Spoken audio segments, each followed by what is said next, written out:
नमस्कार, मैं हूं मनीषाद और हम इस समय उत्तरकाशी के सिलक्यारा में हैं और यहां पर पिछले 13 दिन से 41 जिंदगियों को बचाने की ये जंग जारी है। आज वो निर्णायक दिन है जब अगले 8 से 10 घंटे के अंदर 41 जिंदगियां बाहर निकल पाएंगी। दिवाली के दिन सुबह 5:30 बजे ये एक दर्दनाक यहां पर टनल कोलैप्स हुआ। इसमें 41 जिंदगियां अंदर थीं, जिसमें सुपरवाइजर, फोरमैन और उनके साथ बाकी वर्कर्स थे। लेकिन इससे पहले कि वो निकल पाते, इसी टनल के अंदर वो फंस गए। आज 13वां दिन है और इनको बचाने के लिए पूरी जद्दोजहद की जा रही है।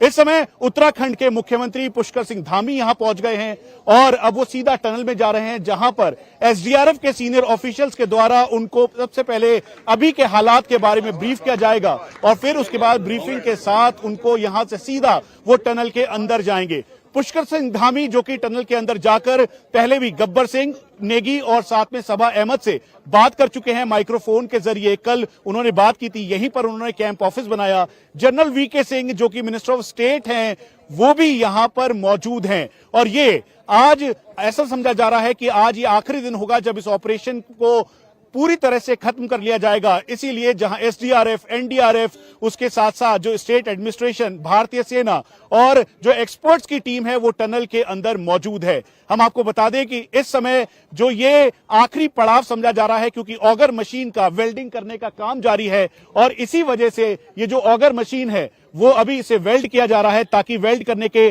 करीबन 2 से 3 घंटे में जब ये ऑगर मशीन सूख जाए तो उसके बाद इसी मशीन के जरिए 46 मीटर से आगे जो पाइप है उसको पूरी तरह से पेनिट्रेट करते हुए मलबे के आगे ये जाए, जहां पर 41 जिंदगियां अभी भी बसी हैं और इन्हीं को बचाने की पूरी जद्दोजहद की जा रही है। यहां पर उनके परिवार के लोग, उनके घर के लोग सभी मौजूद हैं।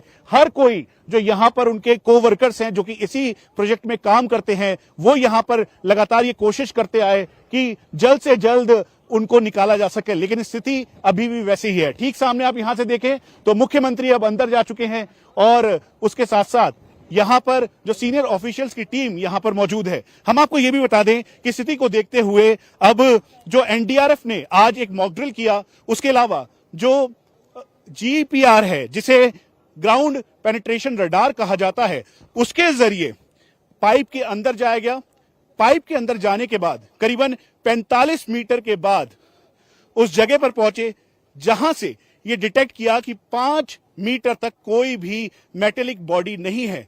यानी एक राहत की बात है, क्योंकि इसके बाद आसानी से ऑगर मशीन जा पाएगी। तो ये वो वक्त है जब 4 बज चुके हैं। 4 से 6:30 बजे के बीच वेल्डिंग पूरी हो जाएगी ऑगर मशीन की। एक बार फिर से ऑगर मशीन को पूरी स्ट्रेंथ के साथ, यानी 700 मिलीमीटर, जिसे आप आसान शब्दों में समझ लें तो करीबन 32 से 33 इंच की मजबूती के साथ तैयार कर दी गई है और अब ये ऑगर मशीन चलेगी तो सीधा पहुंचेगी उनके पास जो इंतजार कर रहे हैं अपनों से मिलने का। इससे पहले कि हम आपको ऑगर मशीन के बारे में बताएं, ये बताना जरूरी है कि पहले 5 ऑप्शंस देखे गए थे। ठीक सामने टनल है जो कि 4531 मीटर की है। 2018 में इस टनल को क्लियरेंस मिला कि यहां पर ऑल वेदर टनल तैयार हो, ताकि यहां पर बर्फ पड़ती है, लेकिन फिर उसके बाद स्थिति यहां पर आवाजाही के लिए 4 धाम जो कि प्रधानमंत्री नरेंद्र मोदी का एम्बिशियस प्रोजेक्ट है, उसके तहत यहां पर रोड स्ट्रेंथनिंग हो सके, जो पूरा हाईवे है वो बन सके। आज भी सुबह प्रधानमंत्री नरेंद्र मोदी ने पुष्कर सिंह धामी से इन्हीं 41 वर्कर्स के बारे में बात की, उनका हालचाल पूछा। एक पूरी विस्तृत रिपोर्ट प्रधानमंत्री कार्यालय को भी सौंपी गई है। तो ये अभी की स्थिति है और इसके बाद अगले 10 से 12 घंटे बेहद निर्णायक होने वाले हैं।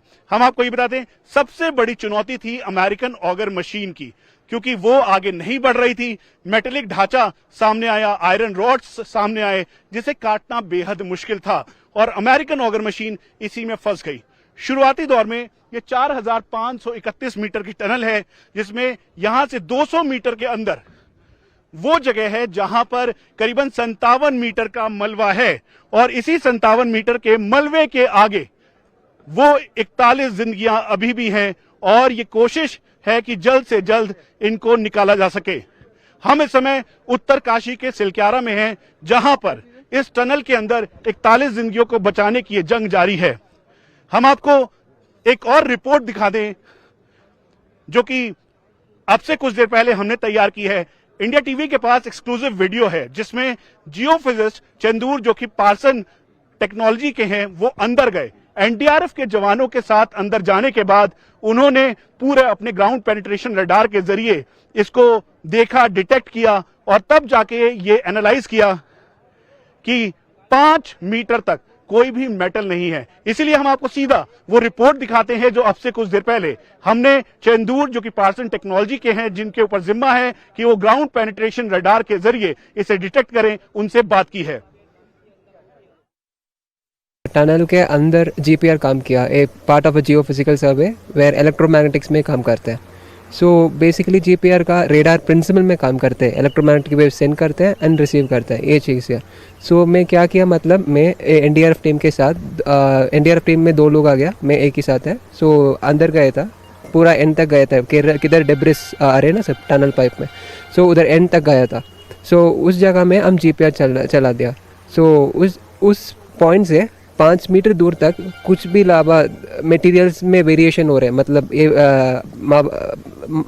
मलावा लाइक डेब्रिस हो रहा है, मलबा हो रहा है और स्टील हो रहा है और कुछ बोल्डर्स हो रहे हैं। सो सब में हमारा जीपीआर रेडारग्राम में दिख जाएगा।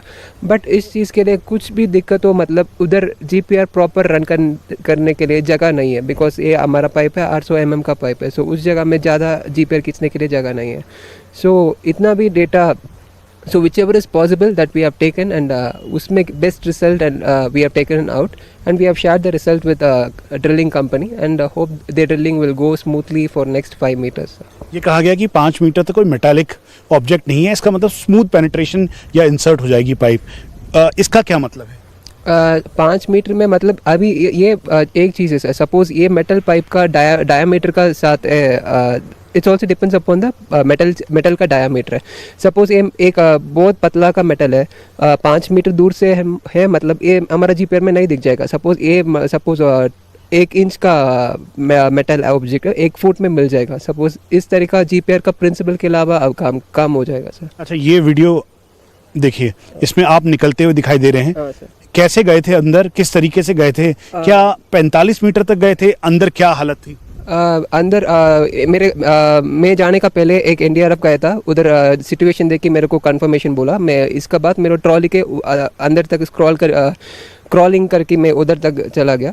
सो क्रॉलिंग करने का टाइम उधर सरफेस बहुत स्मूथ था, सो कुछ दिक्कत नहीं आने जाने के लिए। एंड सिंस मिशन उधर बहुत गर्म नहीं था, बिकॉज मिशन बंद करके बहुत 2 घंटे के आसपास आ गया। सो उधर अंदर इतना गर्म नहीं था, सो इसलिए मेरे को काम करने के लिए कुछ दिक्कत नहीं होगा सर उस जगह में। कितनी देर तक आप पाइप के अंदर रहे? मैं आधा घंटे का आसपास पाइप के अंदर है सर। सो उसी टाइम में कुछ ब्रीथिंग इशू और कुछ भी नहीं है, सब कंफर्टेबल है। So everything was safe inside sir. आगे डेब्री थी, मलबा था? हाँ, मलबा था, बट मलबा was quite, some was solid है, सम लूज मिट्टी was there, but practically it was safe to go in and come out sir, that I would say. आप सभी वो एक्सपर्ट्स और यंग साइंटिस्ट हैं, एक्सपर्ट हैं जो कि इस समय काम कर रहे हैं, और कौन कौन से एक्सेस पे आप लोगों ने जाके देखा है? सो इसी अलावा जीपीआर के बाद हम डैम टॉप में टनल के ऊपर ईआर में काम किया। सो ये बिकॉज उधर आरवीएनएल बोर करने के लिए पहले सोचा। सो सिंस ड्रिलिंग इधर स्मूथ चल रहे ना, इसलिए एक काम थोड़ा अभी रुक दिया सर। सो उस जगह में सम लेयर का स्ट्रैटिफिकेशन और वाटर पॉकेट जोन मिलने के लिए हम ऊपर से ईआरए सर्वे किया सर। आप लोग एक साथ हैं, कितना टीम वर्क के तौर पे काम कर रहे हैं? खासतौर पे जब पाइप के अंदर जब ये गए तो आप लोग क्या कर रहे थे उस समय? हम लोग बाहर से सपोर्ट कर रहे थे। वहाँ पर इनसे पूछा जा रहा था कि आपको रहने में वहाँ पर कोई तकलीफ तो नहीं हो रही है? तो इन्होंने बोला नहीं, इससे कोई दिक्कत नहीं लग रहा, और पानी की बोतल भी साथ में लेके गए थे, अगर उनको दिक्कत होती तो पी सकते थे वहाँ पे। और मॉनिटर पे सारी चीज़ें आ रही होंगी? मॉनिटर पे सारी चीज़ें आ रही थी, हम लोग वहाँ बाहर से सपोर्ट कर रहे थे। अगर इनको कोई प्रॉब्लम होती तो नेक्स्ट बंदा उसके लिए रेडी था हम लोगों का। और इसके साथ अब वो समय है जब पुष्कर सिंह धामी टनल के अंदर गए हैं। उनके साथ जो एक्सपर्ट्स की टीम है, भारतीय सेना और सीनियर ऑफिशियल्स मौजूद हैं, और ये अब तैयारी की जा रही है, देखा जा रहा है, क्योंकि इसकी पूरी विस्तृत रिपोर्ट प्रधानमंत्री कार्यालय को सौंपनी है। ठीक सामने यहां पर जो सीनियर ऑफिशियल्स हैं वो अंदर जा रहे हैं। भास्कर कुलबे खुद अंदर जाते हुए, जनरल वीके सिंह दिखाई दे रहे हैं। ये सभी अंदर जाकर सारे पैरामीटर्स को चेक करते हुए यहां पर मौजूद हैं। सबसे बड़ी बात, इस टनल के बाहर 41 वो जिंदगियां जो अंदर मौजूद हैं, उनके परिवार के लोग हैं, उनके दोस्त हैं, यहाँ के स्थानीय लोग हैं, सभी लोग हैं जो कि अब इंतजार कर रहे हैं कि जल्द से जल्द ये सभी बाहर आ सके। क्या नाम है आपका? सुनील थपलिया। सुनील जी, कितना आप बेसब्री से इंतजार कर रहे हैं उस समय का कि सब बाहर आए? आप डेली आते हैं, देखते हैं इन लोगों को? बिल्कुल, ये तो है ही कि इंतजार 13 दिन हो गए हैं और जिस तरह से टनल के अंदर 41 मजदूर फंसे हैं, उनकी यही है कि सब लोग उम्मीद कर रहे हैं, भगवान से भी आराधना कर रहे हैं कि जो ये मजदूर हैं इनको सुरक्षित बाहर निकाल लिया जाए। युद्ध स्तर पर काम जरूर चल रहा है, लेकिन आज है, आज होगा, आज होगा, आज होगा, ये 13 दिन बीत गए हैं। मुख्यमंत्री खुद यहाँ पर आ रखे हैं, जो केंद्रीय मंत्री हैं वो यहाँ पे आ रखे हैं, तो उम्मीद है लोगों को कि जो है जल्द से जल्द जो है इनको बाहर निकाल लिया जाएगा। अच्छा, टेक्नोलॉजी के साथ आस्था का भी बड़ा यहाँ पर वो हो रहा है। जब मंदिर स्थापित किया तो आप लोग यहाँ के स्थानीय लोग, कितनी आस और उम्मीद है आप लोगों? निश्चित रूप से ये जो बौख नाग है, बासुकी नाग है, इसका मैं सचिव हूँ, मंदिर समिति का सचिव हूँ और शुरू से मैं यहाँ पर देख रहा हूँ कि जब ये टनल शुरू में यहाँ पर स्थापित हुई थी तो यहाँ पर इन्होंने पूजा की थी बौखनाग की और ये संकल्प लिया था कि जब इस दिन ये पूरा होगा उस दिन हम यहाँ पर जो है मंदिर बनाएंगे। तो ये आस्था और टेक्नोलॉजी दोनों का इसमें सहारा लिया जा रहा है। इसीलिए जहां टनल सामने है तो टनल के ठीक साथ में यहां पर जो स्थानीय देवता हैं उनका मंदिर स्थापित किया है। एसडीआरएफ की टीम सामने है। दरअसल एसडीआरएफ के ऊपर जिम्मा सौंपा गया है कि जैसे ही ये सारे बाहर निकलेंगे, पाइप के जरिए निकलेंगे, ग्रीन कॉरिडोर तैयार किया जाएगा। कुल मिला के 25 से ज्यादा पुलिस के सीनियर ऑफिसर्स 45 किलोमीटर के रास्ते में होंगे। 500 से ज्यादा जवानों की तैनाती होगी ताकि ये ग्रीन कॉरिडोर के तौर पे रास्ता हो। यहां से 7 किलोमीटर की दूरी पर एक हेलीपैड तैयार किया गया है जहां पर हेलीकॉप्टर स्टैंड बाय मोड पे रहेगा और उसी के जरिए अगर किसी की ज्यादा तबियत खराब होती है तो उनको हॉस्पिटल भेजा जाएगा। और ऋषिकेश में एम्स हॉस्पिटल में भी तैयारी की गई है। वहीं आप देखें तो एनडीआरएफ की टीम इस समय पूरे स्टैंड बाय मोड पर है, अलर्ट पोजीशन पे है। उसकी वजह है कि एनडीआरएफ को जिम्मा सौंपा गया है इवैक्यूएशन का। और ठीक सामने जिसका हम इंतजार कर रहे थे, अब यहां पे मुख्यमंत्री खुद बाहर निकले हैं पूरी रिपोर्ट लेकर। अब हाई लेवल मीटिंग की जाएगी और फिर उसके बाद ये पूरी तैयारी है। मुख्यमंत्री हैं, यहाँ के सीनियर ऑफिशियल्स हैं, नवयुगा कंपनी के जो लोग हैं वो मौजूद है। General VK Singh, MoS road and transport ministry, वो यहां पर हैं। क्योंकि सबसे ज्यादा बात ये थी कि आज 13वां दिन है और कोई भी ऐसा ब्रेक थ्रू नहीं मिल पा रहा था और इसीलिए आज सुबह से ये तैयारी कर ली गई कि अब